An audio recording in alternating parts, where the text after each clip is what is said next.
Cosmic Woes of Starving Beasts. Chapter 4. Through the Blood Fog. Jeremy slept away the following hours as Noah drove them to Manhattan. In that sleep, however, something seemed to peek its ugly head out at him, reminding him of events and circumstances he would have hoped would stay hidden a little while longer. Jeremy found himself at the age of 15 once again, a few months shy of his birthday, which happened to be August 3rd.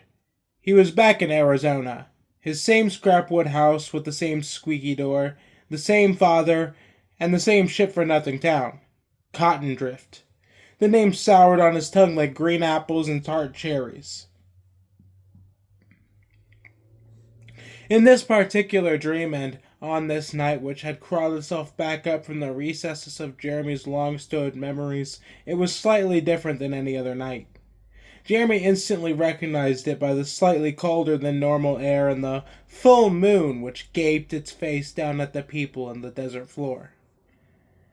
On this night, Jeremy had expected to meet a girl. Not just any girl, though. A girl Jeremy had fancied quite a lot. Rebecca Hughes.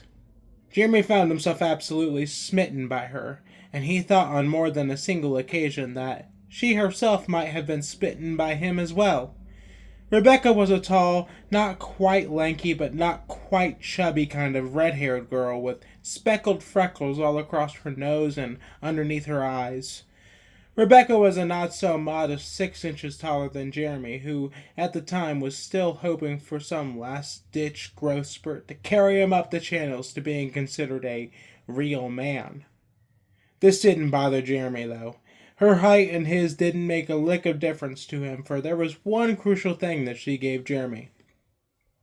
She made Jeremy laugh. Made him laugh harder and more sporadic than a donkey stepping on cow trips. She and him were able to act silly around one another, playing pranks and goofing off, forgetting the ugly faces and judgmental glances from those in town. To him, that was worth more than any sort of growth spurt or muscle gain he could ever dream would land itself on his lap. Plus, it was his main reason for being attracted to her, though he would never openly admit that to her. Rebecca was a tomboy. She had an attitude that said she didn't mind getting her knees scraped and her hands dirty, able to easily wrangle wild animals with the deft of Steve Irwin. At the same time, however, she could still manage to be the most absolutely stunning specimen ever to walk through that godforsaken place. One time during one of his school formals, which was just an excuse to gather money from the parents and townsfolk to make renovations to the school, Jeremy had been able to catch sight of Rebecca from across the gymnasium that the school had turned into a ballroom. His eyes met upon hers as they glowed back with their vibrant hazel green hue. Beneath them, her glittering figure draped in a luxurious teal blue dress which sparkled almost as much as the disco ball which had hung above them spinning slowly. Jeremy almost couldn't believe it was her at first, until he noticed the obvious, bedazzled freckles dotting her face, to which he knew it had to be her. If you asked Jeremy now, he would still go as far to say that that was the night that he had fallen in love with Rebecca Hughes. Back to this dream that trapped Jeremy of the night with the cold desert air, contrasted to the unbearable simmering heat during the day. Overcast clouds began to form and hug tightly around the wide-faced moon as Jeremy stared down at his watch, studying the hands precariously. Rebecca Hughes was late. She was never late. Not in the 3 years that they had known each other and called one another friends, yet tonight she was. Jeremy stood just outside the general goods store, which during the day was run by a nice elderly couple. The Perncotts Good in Stocks read the flimsy wooden sign with green-painted wood and yellow-painted letters that were beginning to flake off and make the sign say Erncotts instead. The sign blew back with the wind and smacked the storefront every few moments, making an echoing whaff sound which rang out against the sleepy town. Jeremy held a small arrangement of candied chocolates in a box, wrapped with a red ribbon and an embossed "Be My Desert Flower" lettering on the front. His other hand held a beautiful bouquet of desert flowers, which he had painstakingly picked himself. Jeremy was going to ask Rebecca to be his girlfriend tonight.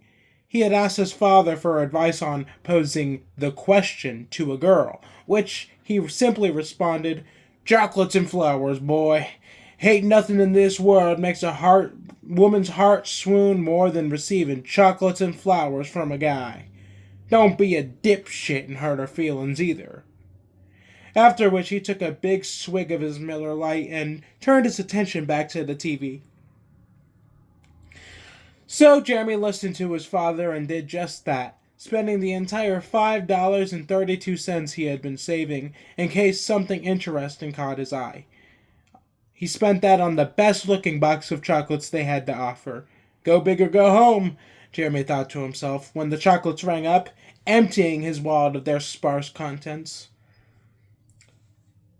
Jeremy stood and waited, and he waited a while after that. Jeremy had been standing there in that desert cold, waiting on Rebecca Hughes for so long he felt the fingers which were gripping the elaborate assortment of flowers begin to lose their feeling and grow numb. The store sign was still smacking the front of the building when he decided he had been waiting a long enough time, and could take the hint, he reckoned.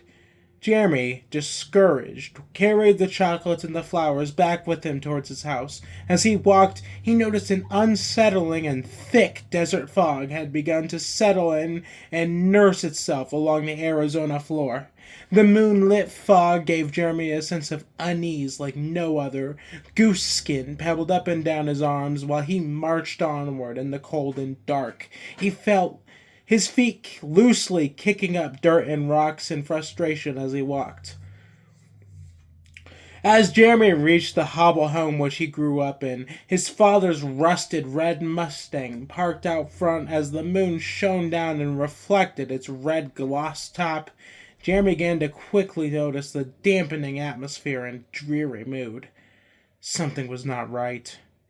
The creaky door to his house, which so often wailed its siren cries, was left ajar, hanging open just enough to let Jeremy get a glance at the escaping darkness. Leading up to the door, along the dirt path, Jeremy peered down, and in that soft-lit moonlight he saw red. Not the red Arizona dirt he had grown accustomed to, but the sickly sweet and sticky rich red of blood.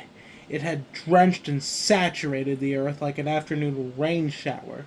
Jeremy's foot stepped down on the path, and he felt the grotesque squelch of crimson fluid mixed to dusty earth beneath him. The dirt-mixed blood trail continued up on his driveway towards the house and into the pecking darkness, escaping that door left ajar which lured Jeremy in. It begged Jeremy to look, investigate the home, which under this night and fog now seemed completely out of a horror movie. Jeremy took a pained swallow which scratched his throat, attempting to steel his nerves and move his foot, which was still planted firmly in blood. Jeremy managed to move his other foot, finally, after many agonizing seconds, to place it closer to the doorway of his house. He now saw even clearer the horror and mess made before him. More blood led into his home. Around the frame of the doorway there had been bloodied hand marks which were gripping with frantic fear and panic. Chunks of wood appeared splintered and frayed out from the impact of some unknown force, such as a blade or perhaps an animal. On the floor of his porch, the blood showed up as long, dragging stains leading into the house, as if whatever was bleeding had been gripped by their legs and forced inside against their will. Jeremy instantly thought of his father. Had his father been hurt? Was some wild animal inside, currently feasting on the man who had raised him all his life? Just as quick as the thoughts left his mind, something entered it again. A faint noise. Jeremy focused his ears in. Standing just outside that door that hung ajar, he could make out what sounded like sloshing, lips smacking, and the sound of delicate meat tearing from bone rang out from inside the home. The noises brought on instant nausea for Jeremy, who quickly turned to the side and vomited out his innards out onto the porch. The noises now stopped, as if whatever made them was listening intently and studying its surroundings carefully. Before the same guttural carnivorous sounds began ringing out once again, Jeremy held a hand to his mouth, too shocked to speak and utterly filled with fear, trying to steady his breathing so as to not alert whatever beast had invaded his home and still resided within. Jeremy carefully and ever so delicately tiptoed into the doorway, his hands still gripping the flowers and chocolates which by now were so far beyond trivial, and yet he could not let them go. He placed a clenched fist against the cold oak door, attempting to squeeze past the gap it left, knowing all too well how it could alert his existence in a flash. Despite the cold air, beads of sweat dripped down Jeremy's face and erratically fell to hit the blood-stained floor. Jeremy was halfway into the doorway, his fist still placed on the door, but not applying any sort of pressure, in fear he would move it. His small frame, which he had so often cursed at fate for mocking him with, had at last allowed him this one daring moment of life to slip past this thin gap unnoticed and unheard. Finally placing both feet inside of his home, he stood, breathing a slight sigh of relief before looking around in the pitch-black darkness of his home.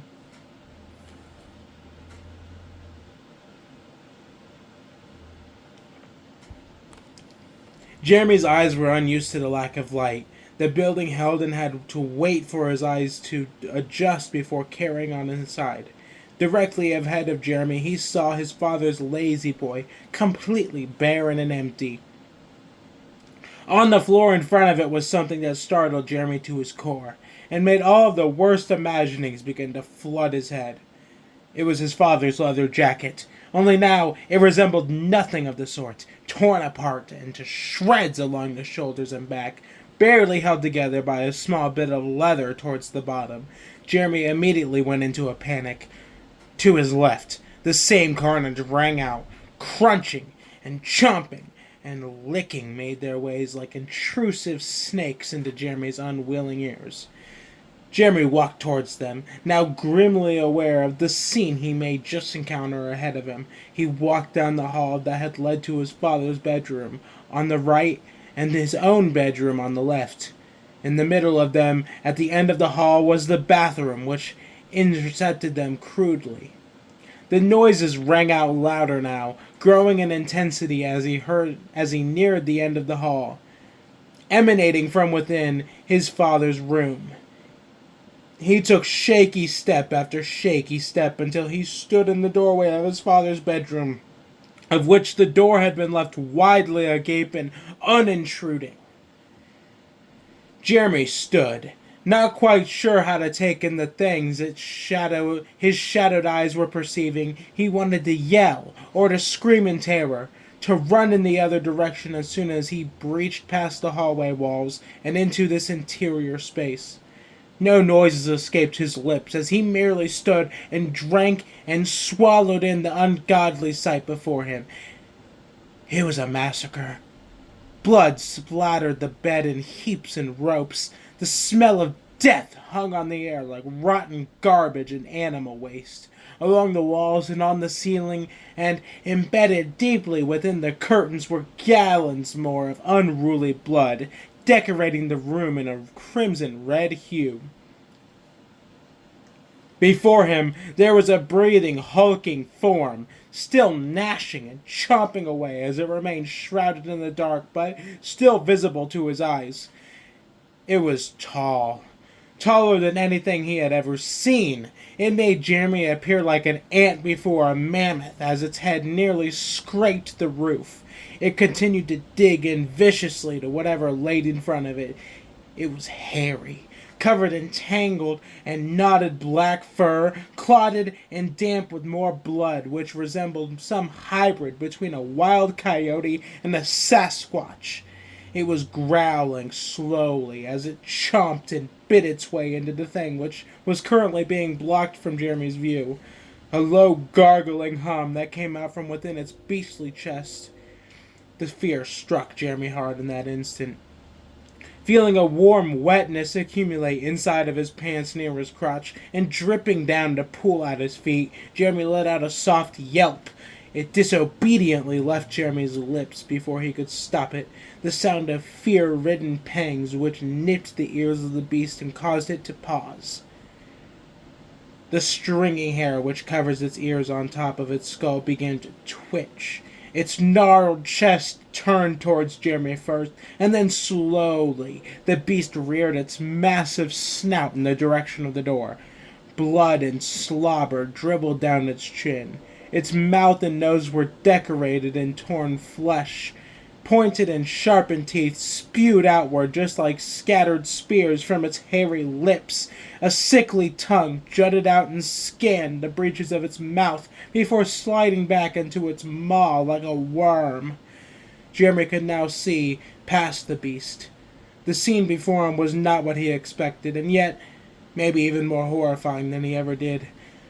The poor victim which this monstrous beast had been digging into was none other than Rebecca Hughes, Jeremy's love interest. She laid motionless on the bed, her head drooped back as lifeless eyes stared glued open at the ceiling and mouth draped in shock. It was clear she was dead. The monster had not held back in the slightest. Its gruesome claws and teeth splayed Rebecca's intestines out across the once clean white bed sheets, dangling and spilling out of her like unkempt hair. Jeremy's eyes followed and noticed the mayhem ended with her gangly, torn-apart abdomen. He searched the room with his eyes once more, quickly darting to the left of him near the wall and past the edges of the bed to the spot where Rebecca's legs were tossed and strewn about like discarded and unwanted meat scraps. Jeremy dropped the flowers and chocolates now.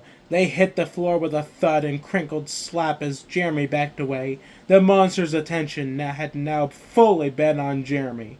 It slowly stepped towards him, still making those guttural grounds out of its slicked jaws. The massive beast-like paws cracked and splintered the wood floor underneath the beast's weight. Jeremy tried to run, but his legs would not move. He was stuck. Trapped and waiting to be consumed whole by this horrid abomination. The beast came closer and closer.